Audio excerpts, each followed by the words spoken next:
जय जगन्नाथ सांग मैंने आपण मैंने विभिन्न प्रकार जिनस खाई आज मुझे एमती गोटे रेसिपी बनवाक चाहूँगी जे तो आपण मान पाटर लाल न बोले बोईबा स्टार्ट करदेव चलते से रेसिपी बनईकी देखा तुमको। ये रेसिपी बनवा लगी आम प्रथमे नवा बादाम धनिया पत्र टमाटर रसुण काजू बादाम नहीं तापर ये सब जिनस नहीं सारापर कढ़ई तेल तापर धनिया तापर लंका रसुण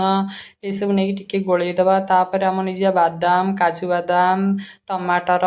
पकई ताकि भलसे गोलई नवा गोलई नहीं सारापर स्वाद अनुसार लुण हलदी पकईदे तार पुणी थे गोलैबा लाल है पर्यंत देखिपे केते सुंदर लाल होगी भाजी तापर ये सब भाजी गला गोटे जार काढ़ी नवा ध्यान रखियो ये भाजवा बेले पूरा बेसी भाजबनी कौन ना से टमाटर सब मेंचा हो अधाणिया भाजी सारापर गोटे जार काढ़ी नवा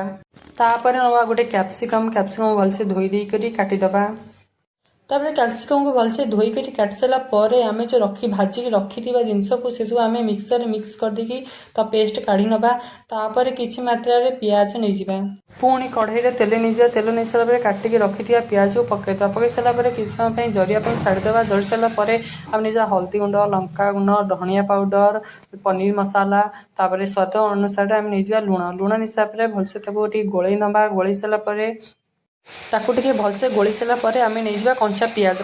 को भलसे नहीं सारापर आम जो काटिकी बाटिकी रखी जो पेस्ट ताकू पकईदबा सी जरी सारापर आम पकईदे कैप्सिकम को भलसे फेंटीदबा फेंटी सारापर जरी सारापर आम नहीं पानी देदेवा पानी दे सारापर आम जो पनीर रखा काटिक पकईदबा पनीर भलसे सब पकई सारापर घोड़ेदबा 15 मिनट घोड़े सारापर सब सीझी सारापर आम रेडी हो पनीर रेसिपी न्यू रेसिपी।